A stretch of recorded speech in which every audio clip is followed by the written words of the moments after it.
결혼하니 영원할 것 같던 로맨스는 사라지고 남은 건 팍팍한 현실뿐이다. 비슷하다고 생각했는데 너무도 다르다. 갈등만 반복되니 같은 공간에서 숨 쉬는 것조차 괴롭다. 이럴 때 필요한 말, 당신 힘들었겠다. 안녕하세요. 책 읽어주는 클라우디아입니다. 아내가 동창회에 다녀오자마자 친구 영숙이 때문에 속상해하고 있을 때 옆에서 남편이 그런데 왜 나가지 마 이렇게 반응한다면요. 그날은 영숙이랑 남편 모두 죽는 날인 거죠. 여러분이라면 어떻게 반응하시겠어요? 누가 우리 와이프 이렇게 속상하게 했어? 혹은 당신 오늘 그 친구 때문에 속상했구나 이렇게 반응하실 거라고요? 와우, 그렇다면 아내에게 이쁨 받고 친구 영숙이는 덩달아 구제받게 되겠죠? 네, 아내든 남편이든 자기를 이해해준다는 느낌을 받게 되면 그처럼 힘나는 게 없고 그처럼 큰 위로가 없죠. 위로란 진심이 나눠지는 순간 이루어지는 법이라는데요. 상대를 위로하고 싶다면 그저 바라보고 들어주는 것만으로도 충분한 것 같아요. 오늘 소개해드릴 책은 21세기 북스에서 펴낸 당신 힘들었겠다 라는 책입니다. 이 책은 배우자의 감정을 이해하고 사랑을 회복할 수 있는 방법을 담았습니다. 저자 박성덕 씨는 정신건강의학과 전문의로 2,000쌍이 넘는 부부를 상담하면서 얻은 데이터를 바탕으로 갈등의 원인과 해결책을 쉽게 설명하고자 했는데요. 배우자의 도무지 이해할 수 없는 행동도 천천히 살펴보면 분명히 이유가 있다고 합니다. 원인도 모른 채 끝도 없는 갈등에 매몰되어 있는 부부라면, 혹은 부부가 아니어도 주변에 그런 사람이 있다면 그 원인을 찾는데 분명 도움이 되실 겁니다. 총 6개의 파트로 되어 있고요. 각 파트마다 그동안 끙끙 앓으면서 더 나은 부부관계를 위해 백방으로 노력하지만 여전히 고통을 겪고 있는 부분들과 그 힘들었던 감정을 회복할 수 있는 길을 재미있게 안내합니다. 오늘도 끝까지 함께 해주시고요. 행복하고 소중한 자리를 찾아가는 시간이 되시길 바랍니다. 구독과 좋아요 그리고 알람과 공유는 행복입니다. 우리는 몸이 불편한 사람에게는 관대하지만 마음이 아픈 사람에게는 박한 경향이 있다. 자기 자신에게도 그렇다. 마음이 약해서, 정신력이 부족해서, 쓸데없이 예민해서라며 자책하는 경우가 많다. 외롭다고 느껴도 별것 아니야 하며 상대에게 내비치기를 꺼려한다. 사랑해서 결혼한 사람들이 외로워서 이혼한다. 내 안에서 보내는 외로움의 신호를, 외침을 그냥 넘기지 말자. 당신의 마음이 당신에게 보내는 절박한 요청이다. 부부는 일심동체가 아니라 감정 공동체다. 상대의 기분이 곧 나의 기분으로 옮겨가는 경우가 많다. 특히 부정적인 감정이 그렇다. 이런 경험이 잦아지면 자신도 모르게 배우자와 감정적 이혼을 하게 된다.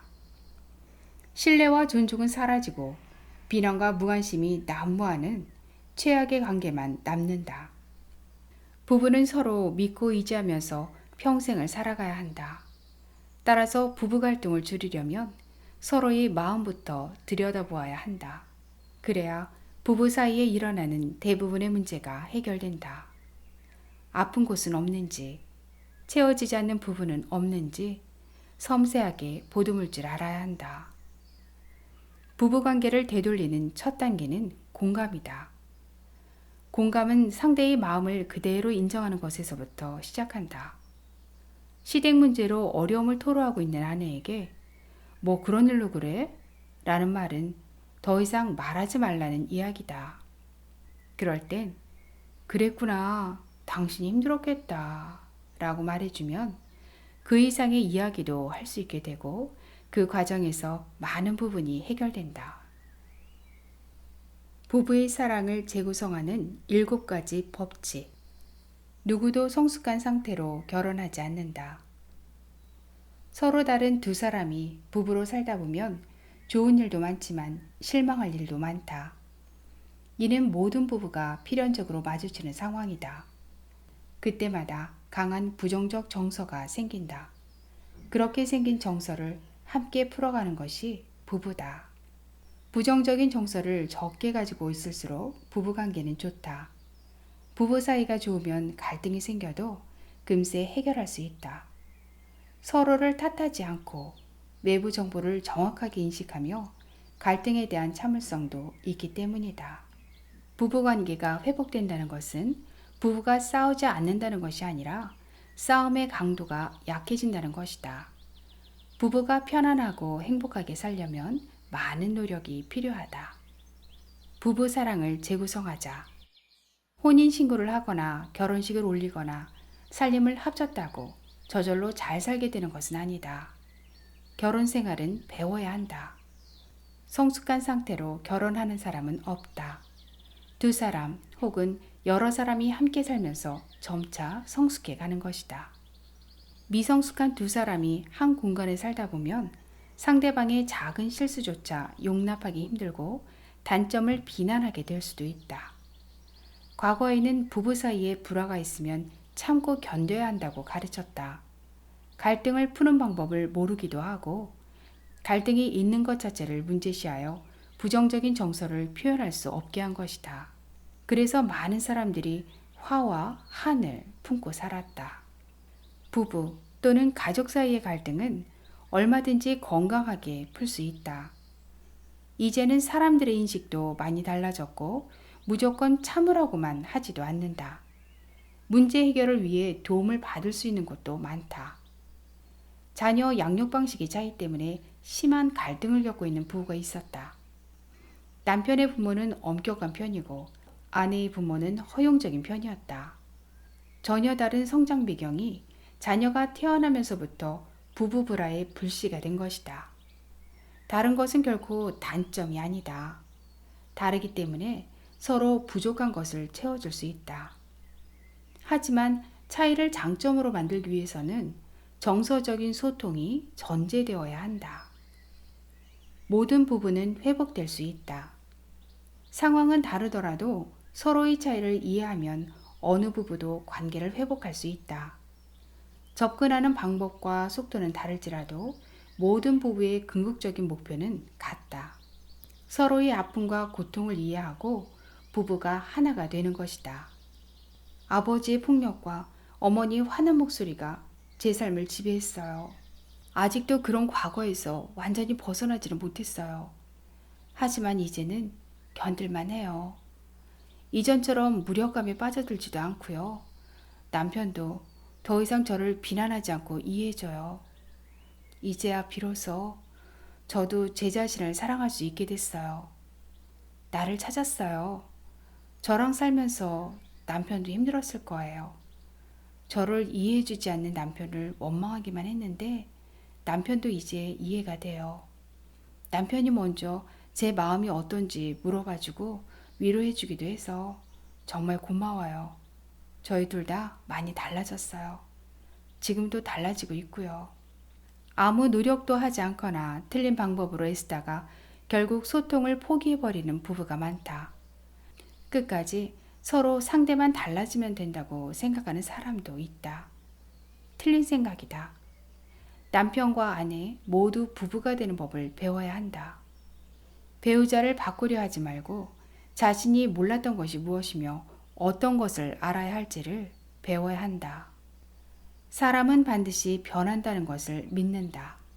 상담을 하면서 점점 회복되는 부부와 그렇지 못한 부부의 차이가 무엇인지를 알게 되었다. 상담은 원형을 바꾸는 것이 아니다. 세모를 동그라미로 바꾸는 것이 아니라 세모는 그대로 두고 크기만 점차 키우는 것이 상담이다. 동그라미인 사람은 동그라미를, 네모인 사람은 네모를 확대시켜준다. 자신의 성향이 어떠하며 어떤 말에 상처를 받고 어떤 말에 예민해지는지 그것이 배우자에게 어떤 영향을 주는지를 알아가는 과정이다. 이렇게 점차 자신을 확대해가면 갈등 상황이나 부정적인 정서 또는 반응에도 이전처럼 크게 반응하지 않는다. 배우자에게 쉽게 미안함을 표현하고 잘못을 인정하게 된다. 세모와 네모가 커지면서 교집합이 늘어나 싸움이 줄어드는 것이다. 사람은 비난하고 강요한다고 달라지지 않는다. 서로의 차이를 인정하고 서로를 껴안을 때에만 달라질 수 있다. 변화는 쉽지 않다. 부부관계는 현재의 상태를 유지하려는 속성이 강하다. 외부에서 보기에는 분명히 문제가 있는데도 그 속에 있는 사람들은 문제를 그대로 끌고 간다. 달라지려는 의지가 있어도 배우자나 상담자가 막상 자기 방식과 맞지 않는 것을 요구하면 어려워한다. 생각과 감정, 행동의 변화가 있어야 관계는 변한다.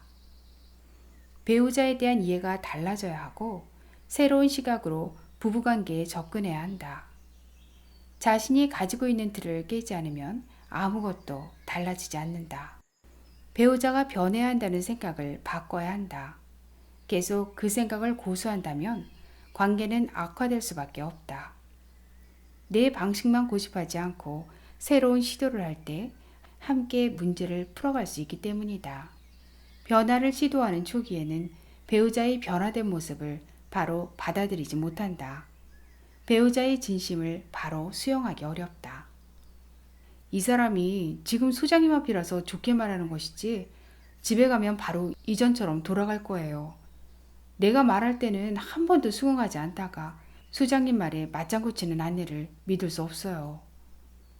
상담자가 보기에는 진심으로 깨닫고 있고 변화가 감지되지만 상대 배우자는 수용하지 못한다. 수용하기 힘들어하는 심리에는 이유가 있다. 깊은 상처가 한두 번의 상담으로 바로 사라지지 않기 때문이다. 믿었다가 다시 상처를 입으면 감당하기 어려운 것도 사실이다.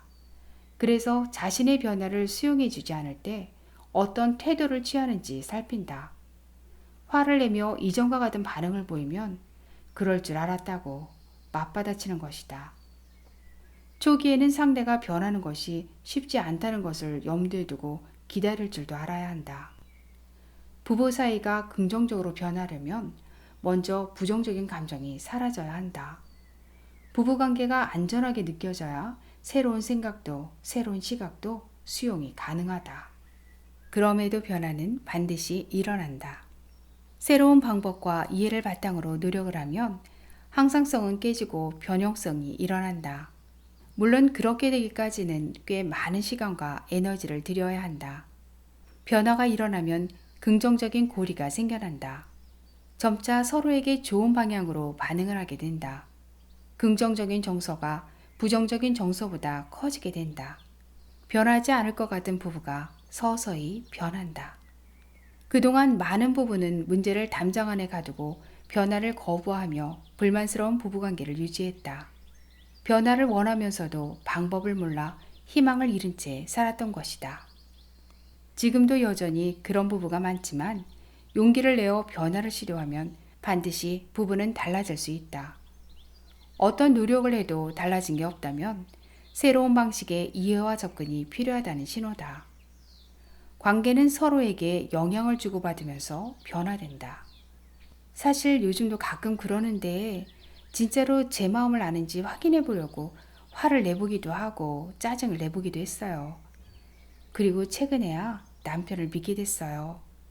제가 두려움 때문에 마음을 닫고 있었다는 것도 깨달았어요. 남편이 자기가 달라졌다는 걸 제가 알아줄 때까지 기다리겠다고 하더라고요.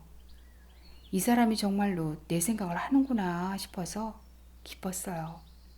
만약에 남편이 자기도 달라졌으니 저에게도 달라져야 한다고 조건을 내걸었으면 또 이전의 살아름 상태로 돌아갔을 거예요. 마음에 단단히 굳어있는 상처를 떼어내려면 안전한 자극이 일정 기간 지속되어야 한다. 당장의 변화에 일희일비하지 않고 계속해서 노력해야 긍정적인 변화를 경험할 수 있다. 남자도 정서에 익숙해져야 한다. 정서는 상황을 판단하는 데도 정확한 정보를 제공한다. 폭탄이 터지면 순간적으로 그 자리를 피해야 한다.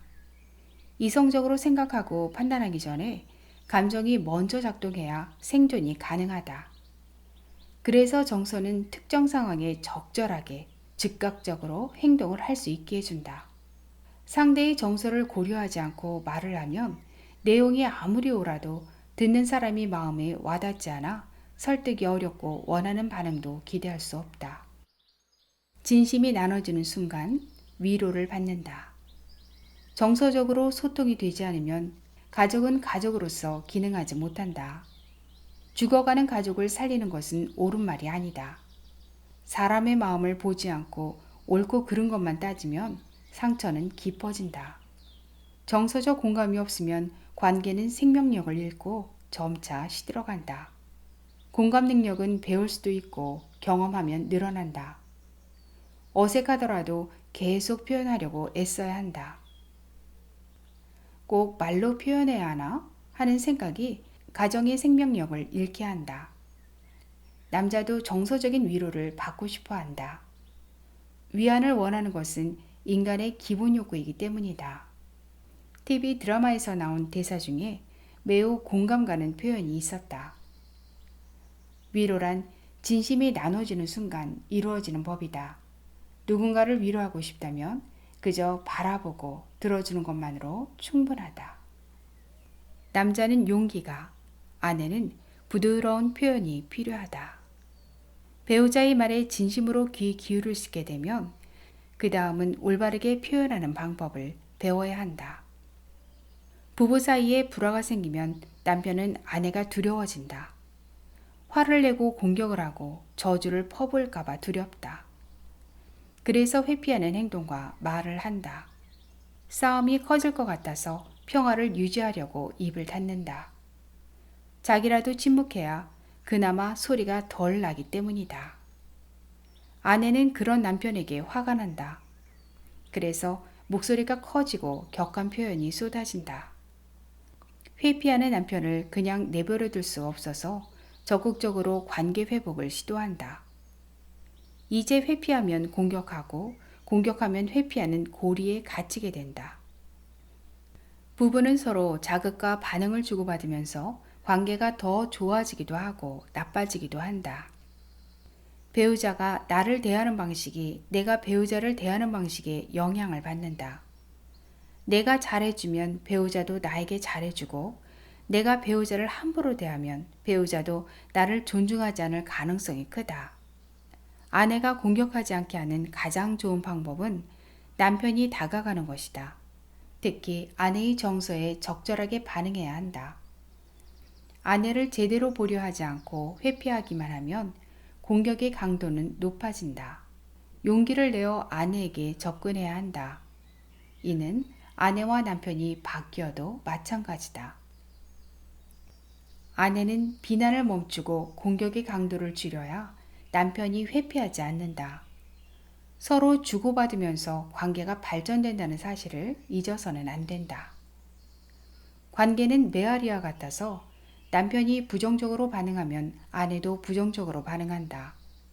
화를 내고 협박해서는 절대로 관계를 긍정적으로 이끌어낼 수 없다.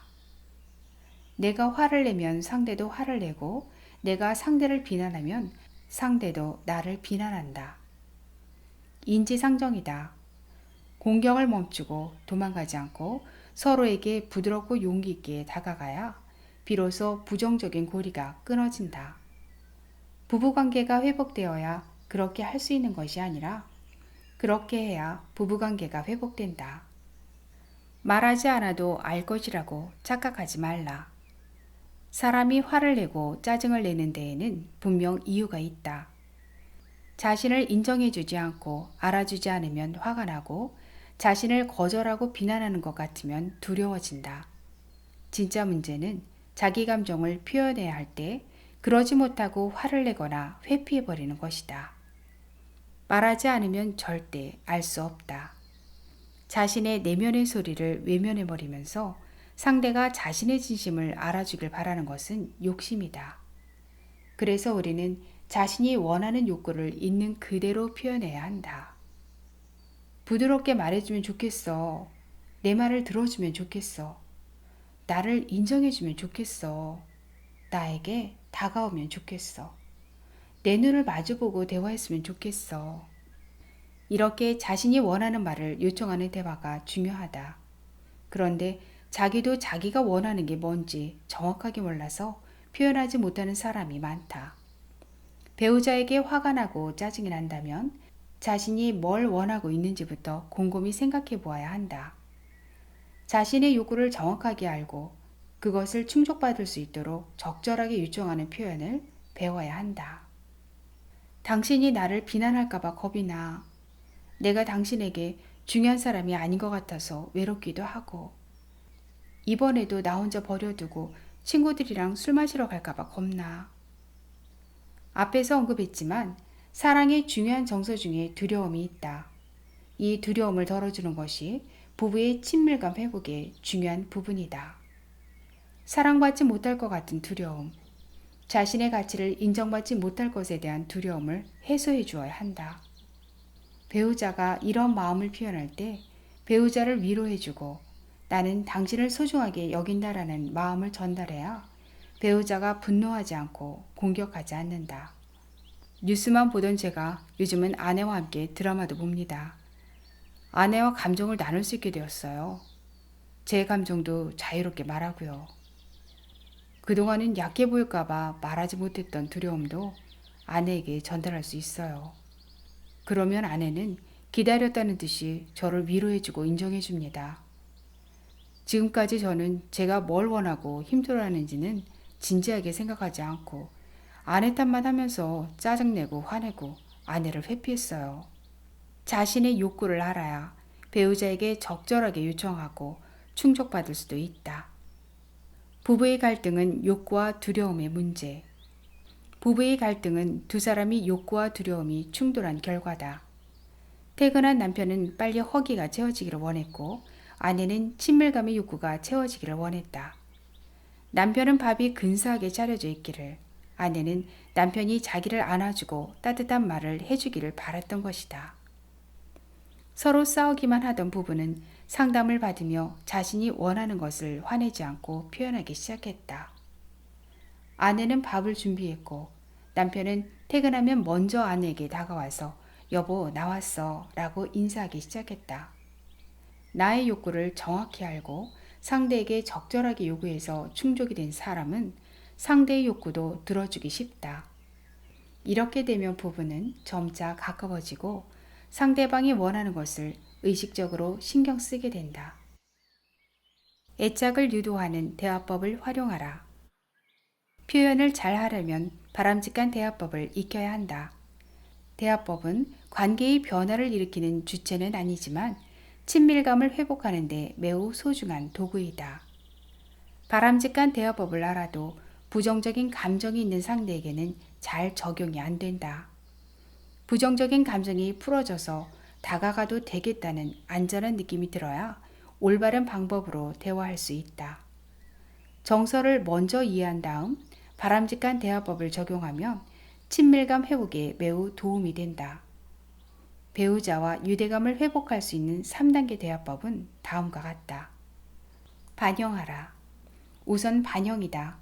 반영은 거울에 자신을 비추듯이 내가 거울이 되어 다른 사람을 비춰주는 것이다. 외출을 앞두고 거울 앞에 섰다고 생각해보라. 어떤 행동을 하는가? 거울은 한마디도 하지 않고 나를 비춰주기만 한다. 거울에 비친 내 모습을 보고 내가 알아서 스스로 부족한 부분을 고친다. 화장 좀 잘해봐. 옷 입은 꼴이 그게 뭐니?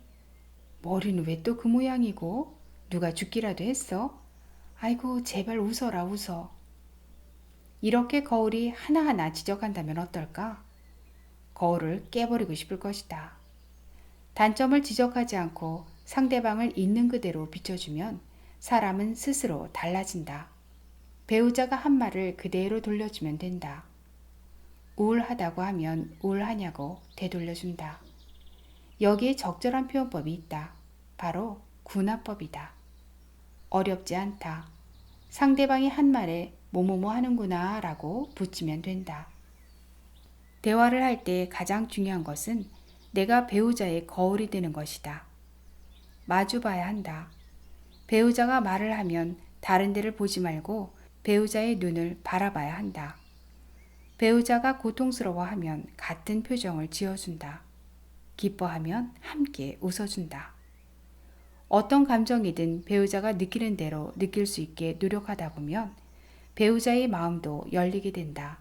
이 사람이 내 감정을 이해하고 있구나 하고 느끼는 것이다. 인정하라. 두 번째 대화법은 인정이다. 감정은 지금 상태를 반영한다. 아내가 우울하고 남편이 외롭다고 할 때는 자신의 지금 감정 상태를 설명하는 것이다. 이때 배우자의 감정에 대해 어떤 판단이나 평가도 해서는 안 된다. 아내는 지금 우울하고 남편은 지금 외로운 것이라고 있는 그대로 받아들여야 한다. 인정해주면 회복이 된다. 공감하라. 세 번째 대화법은 공감이다. 공감의 어원은 들어가서 느낀다는 의미를 갖고 있다. 정서에 익숙하고 관계에 지향적인 여자가 남자보다 공감을 잘한다. 모성애의 핵심도 공감이다.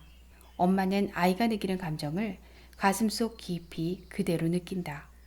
반면 남자에게는 공감이 쉽지 않다. 배우자가 자신의 정서에 대해 이야기하면 가슴이 답답해진다. 하지만 남자가 알아야 할 것은 남자도 공감이 필요하고 감정을 배워야 한다는 사실이다. 즉 자신을 위해서라도 정서에 대해 알아야 한다. 남자도 외롭고 힘들 때마다 위로를 받아야 건강하게 살 수 있기 때문이다. 먼저 반영하고 인정하는 법을 배우고 실제 부부관계에 꾸준히 적용하면 뇌에 새로운 정서 회로가 생겨난다. 점차 공감이 쉬워진다. 현재의 부정적 정서는 새로운 정서를 경험할 때 사라진다. 우울한 사람에게 위로의 정서를 경험하게 해주면 우울감이 사라진다. 사람은 반드시 새로운 정서를 경험해야 이전의 정서에서 벗어날 수 있다. 화를 내는 아내에게 똑같이 화를 낸다고 해서 아내의 분노가 사라지거나 내 기분이 좋아지는 것은 아니다. 왜 화가 났는지 물어보고 이유를 들어주면서 마음을 달래줄 때 아내는 안정을 되찾는다. 이때도 군화법은 통한다. 상태가 좋아질 때까지 배우자의 정서를 판단하지 말고 그랬구나 라고 인정해주면 변화는 일어난다. 여기까지 함께 해주셔서 감사합니다. 오늘도 행복하고 평안한 하루 되세요. 구독과 좋아요 그리고 알람과 공유는 행복입니다.